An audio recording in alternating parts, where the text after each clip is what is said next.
आठवीं कक्षा के विद्यार्थियों, JCERT के डिजी स्कूल में आपका स्वागत है। विद्यार्थियों, आज हिंदी की कक्षा में हम लोग आपकी हिंदी की पाठ्य पुस्तक भाषा मंजरी का 13वां पाठ पढ़ेंगे। इस पाठ का नाम है हुंडरू का जलप्रपात, जिसे लिखा है कामता प्रसाद सिंह काम ने। छात्रों, यह एक यात्रा वृत्तांत है। यात्रा वृत्तांत में लेखक के द्वारा अपनी यात्रा के क्रम में देखी गई वस्तुओं, चीज़ों, दृश्यों को अंकित किया जाता है। इस पाठ में हुंडरू, जो कि झारखंड का सबसे ऊंचाई से गिरने वाला जलप्रपात है, उसके बारे में अध्ययन करेंगे। हुंडरू का जलप्रपात। विद्यार्थियों, इस पाठ की पहली पंक्ति है, छोटा नागपुर स्वर्ग का एक टुकड़ा है। कहने का अर्थ यह है कि छोटा नागपुर में वह सारी खुशी, सारा आनंद है जो एक स्वर्ग में हम लोग मानते हैं। जमीन में हरियाली, आकाश में नीलिमा, पग पग पर पहाड़ों को देखकर धरती भी उबड़ खाबड़ और ऊंची हो गई है। तीव्र धारा और गंदले पानी के साथ नदियां बलखाती बह रही हैं, जिन्होंने मैदानों की छाती चीरी है और पर्वतों का अंतर फोड़ा है। झाड़ी झुरमुटों, पेड़ पौधों और लता गुल्मों के साथ जंगल अपनी जगह पर आबाद है, जिन्होंने जंगली जानवरों को शरण दिया है। बेहतरीन सड़कें, जिनके बनाने में ठेकेदारों को कम तरद्दुद और विभाग को कम व्यय पड़ा है, सांप की तरह भागी जा रही है और उन्हीं के साथ कुछ सवारी पर कुछ पैदल मुसाफिर भी द्रुत गति से चले जा रहे हैं। धरती पर आदिवासियों का नृत्य हो रहा है और आसमान में बादल आंख मिचौनी खेल रहे हैं। जन जन के कंठ से मादक गीतों की सृष्टि हो रही है, जिनसे पहाड़ और मैदान गूंज रहे हैं। जंगली जानवरों की आवाज के साथ जंगल का कोना कोना बोल रहा है। विचित्र विचित्र पक्षियों की चहकन से पेड़ों की शाखा शाखा गुलजार है। सुंदर जलवायु, मनहर वातावरण, हवा धीरे धीरे डोलती है तो अपने साथ फूलों की सुरभि बिखेरती चलती है। बादल धीरे धीरे बरसते हैं तो उनसे स्वस्थ शरीर और सुंदर स्वास्थ्य का वरदान मिलता है। नदियां कलकल छलछल स्वर में बहती हैं तो किनारे पर के रहने वाले को अमृत बांटती जाती हैं। झरने सतत झर झर कर आंखों को तरी तथा नमी, कल्पना को सुंदर खुराक, चित्त को स्वच्छता और पवित्रता प्रदान करते हैं। खानों में कोयला और अबरक, जंगल में तरह तरह की लकड़ी, फूल फुनगियों पर नाचती तितलियां, फल भार से झुके जा रहे पेड़, शोभा संपन्न अवर्णनीय घाटियां, सुषमा की दर्शनीय नदियां, हरितिमा वाले मनमोहक मैदान, मन पर जादू जैसा असर करने वाले पर्वत, मस्त निवासी, इन सबके साथ यह छोटा नागपुर है। विद्यार्थियों, देखा आपने छोटा नागपुर की कितनी सुंदर व्याख्या लेखक ने की है। विद्यार्थियों, यह एक यात्रा वृत्तांत है, इसलिए इसमें लेखक को जो दिखता है उसकी यात्रा के दौरान उसका वर्णन वह करता जाता है। तो यह छोटा नागपुर है और यहाँ केवल सुंदरता बसती है, ऐसा लेखक का विचार है। एक ओर पृथ्वी अपने कोष को उगल रही है तो वह कोयला बनकर लोगों के घरों में सोना ला रहा है। सोना ला रहा है का अर्थ समृद्धि ला रहा है, सुख ला रहा है। एक ओर पृथ्वी अपनी चमक दमक का प्रदर्शन कर रही है तो वह अभ्रक बनकर दुनिया को श्रृंगार कर रही है। अभ्रक एक चमकता हुआ चीज है विद्यार्थियों, जो कि झारखंड में पाई जाती है और यह कोडरमा और उसके आसपास के क्षेत्रों में मिलती है, जो कि अपनी चमक से दुनिया का श्रृंगार करती है। अपने निरंतर संघर्ष से नदियां पत्थरों को खराद खराद एक नवीन आकार में प्रस्तुत कर रही हैं, तो उसे लोग श्वेत शालिग्राम कहकर पूजते हैं। पत्थरों से करुणा की धारा झर रही है, जिसे लोग झरना कहकर विस्मित भाव से देखते हैं। इस छोटा नागपुर में कई दर्शनीय झरने हैं, पर उनमें हुंडरू का झरना निराला है। मैं जब भी रांची आया हुंडरू देखने जरूर जाता हूँ।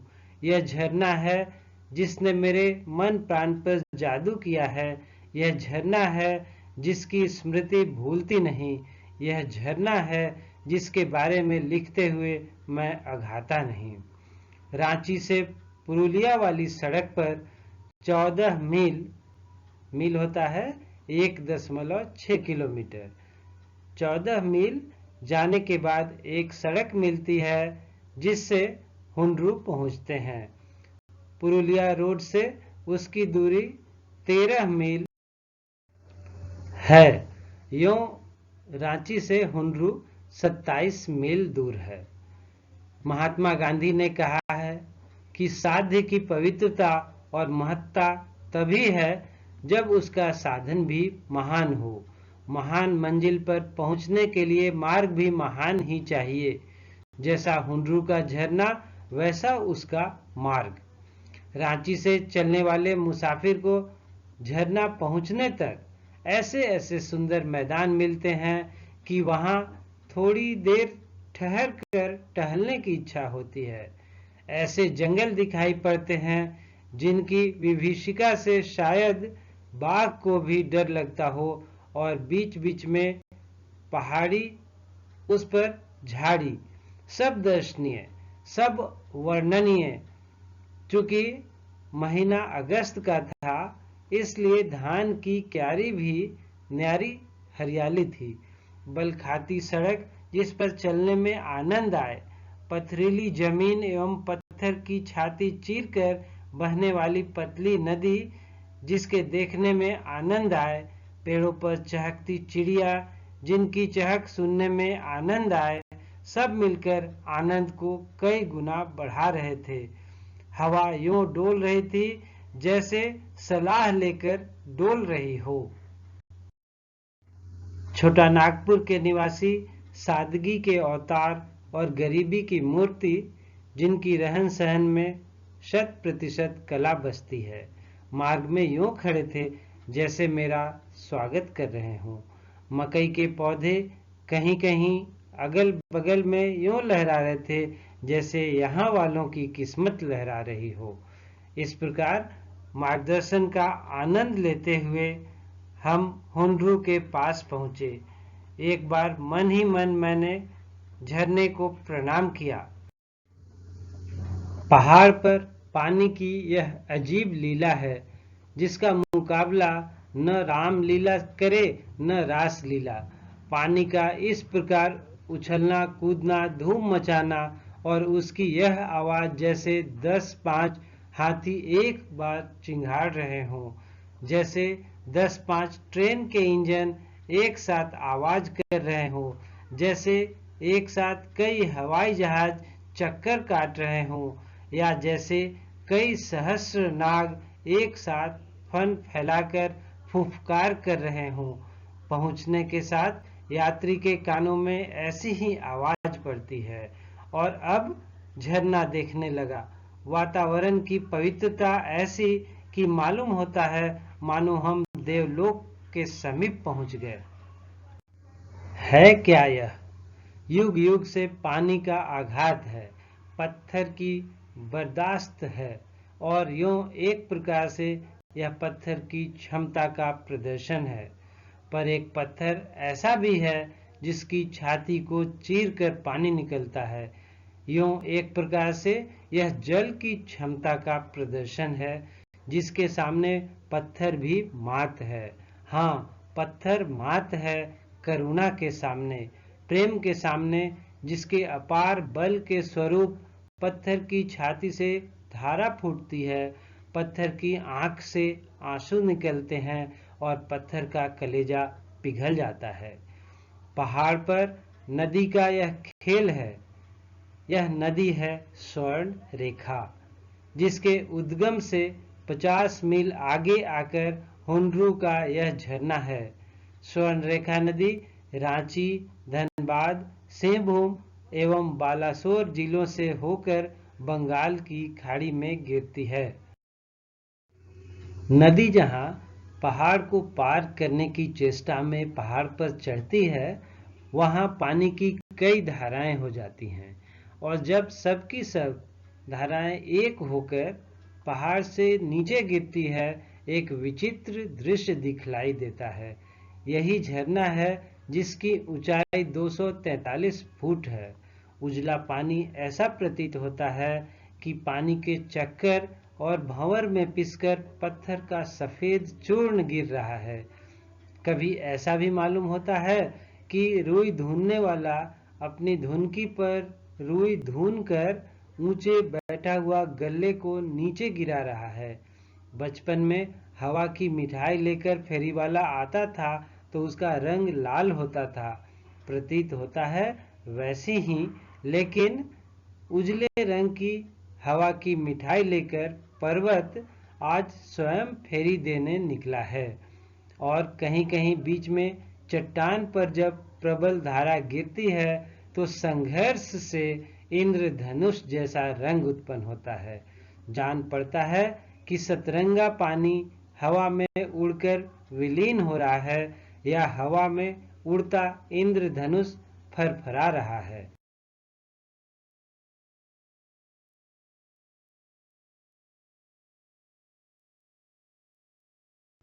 चारों ओर जंगल और पहाड़ के बीच में प्रकृति की यह लीला स्थली है। झरना के एक ओर का जंगल रांची में है, एक ओर का जंगल हजारीबाग में, और बीच में झरना बह रहा है। मानो उसका यह संदेश हो कि वह सबके लिए है, सबका कल्याण उसका उद्देश्य है। वह न रांची का है न हजारीबाग का, बल्कि सबका है। बड़े झरने की बगल में 1 इंच मोटी एक धारा ऊपर से नीचे धीरे धीरे पत्थरों पर से उतर रही है, जैसे महादेव जी पर कोई भक्त दूध चढ़ा रहा हो। नीचे जहां घनघोर धारा गिरती है, वहां पानी करीब 20 फुट ऊपर उछलता है। लगता है पत्थर को चीर कर आने वाले पानी का स्वागत करने और उसको कंठहार पहनाने के लिए नीचे से पानी ऊपर दौड़ता है। मेरे मित्र कहते हैं कि शिव जी की बारात शायद इस राह से गुजरी थी। उसका स्वागत करने को पर्वत ने इस गुलाब पाश का प्रबंध किया था। वही गुलाब पाश शाश्वत होकर अभी भी झरझर कर रहा है। स्वयं झरने से भी ज्यादा खूबसूरत मालूम होता है झरने के आगे की घाटी का दृश्य। पहाड़ों के बीच एक पतली सी नदी बहती जाती है, जैसे थर्मामीटर में एक पतला पारा हो। आगे भी एक पहाड़ मालूम होता है। ज्ञात होता है पहाड़ नदी को ललकार रहा है कि यहाँ से तुम किसी प्रकार पार होकर मेरे आगे जा सको तो जानूं। यहाँ पर नदी यूं दिखाई देती है जैसे नदी के इर्द गिर्द पत्थरों का अंबार लगाकर उस पर झाड़ी उगाई गई हो। प्रकृति या परमात्मा ने अपने हाथ से यह सब किया होगा, अन्यथा मनुष्य जाति में इतनी सामर्थ्य कहाँ। सैकड़ों वर्षों से मानव के प्रयत्नों से शोभा के इस विशाल वैभव की सृष्टि कठिन है। पहाड़ के ऊपर से एक पतली सी पगडंडी नीचे गई है और उसके सहारे हम भी कई बार नीचे गए हैं। नीचे जाकर हम अनिमेष कुछ देर तक इस शोभा से अपनी आंखों की प्यास बुझाते हैं। यह शोभा, यह छटा और यह दृश्य, यह इतना बड़ा प्रपात जहां 243 फुट से पानी नीचे गिरता है। बीच बीच में चट्टानों की वजह से हुंड्रू की शोभा बिखर जाती है। पानी कुछ पीलापन लिए हुए है और यूं सरसराता हरहराता गिरता है कि कुछ भयंकर मालूम पड़ता है। जोन्हे में जो पानी गिरता है वह बिल्कुल सफेद है और यह भयंकरता भी उसमें नहीं है। वह माधुर्य और कोमलता से ओत-प्रोत जान पड़ता है। यहाँ का पानी निरंतर संघर्ष के साथ चट्टान पर गिरता हुआ मानो आग की सृष्टि करता है, जिसका धुआं बराबर ऊपर उड़ता रहता है। विद्यार्थियों, यहाँ पर जोन्हा और हुंड्रू के जलप्रपात की तुलना की गई है। दोनों जगह में अंतर यह है कि जोन्हा का पानी बिल्कुल सफेद है और हुंड्रू का पानी पीलापन लिए हुए है।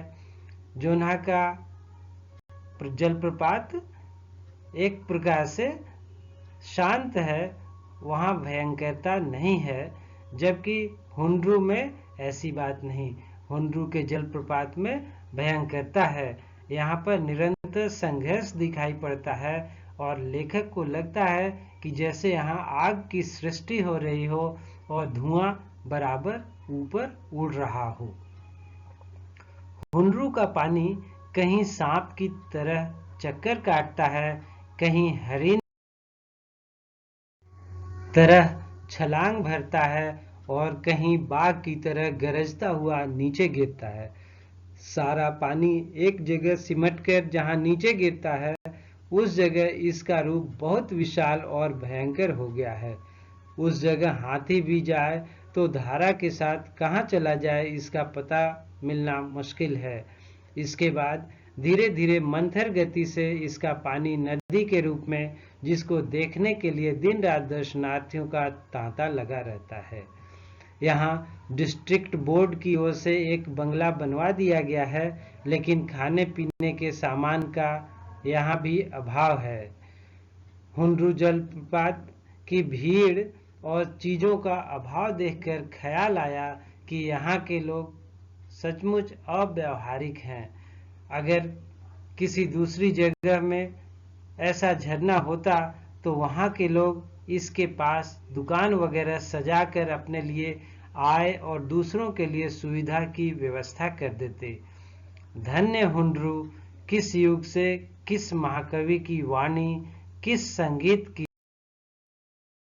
स्वर लहरी और किस प्रेमी की रुदन ध्वनि से पिघलकर यह पाषाण बह रहा है, यह कह सकना असंभव है। पत्थर का अंतः स्थल जैसे पिघलकर बह रहा है, वैसे यदि मनुष्यों का अंतर द्रवित होकर बहने लगता तो संसार से कलह, कपट, स्वार्थ और छीना झपटी का अंत हो जाता। यहाँ दो तरह के पत्थर देखने में आए।